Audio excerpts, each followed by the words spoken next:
ang mga eskriba at mga pariseyo, ang marurunong na tao, ang mga taong well-versed, ika nga, sa batas at sa mga alituntunin.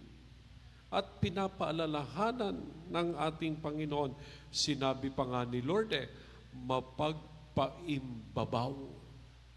Babaw, hindi malalim, nasa ibabaw, hindi tumitimo,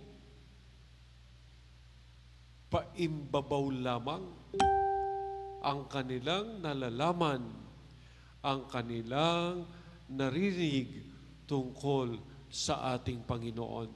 Kaya sabi niyo, kayong mga magpaimbabaw, ibinibigay ninyo ang ikapo. Very good.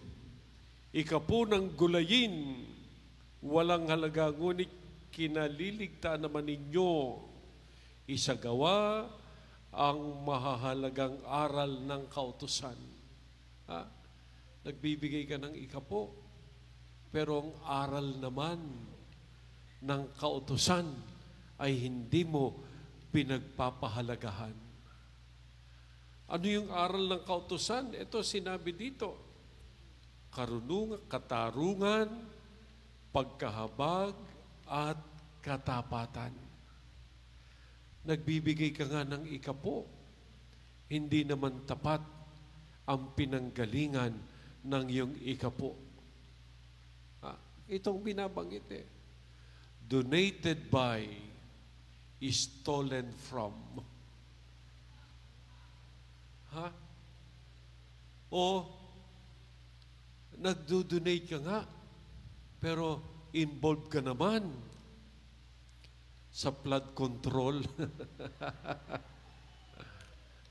Ganun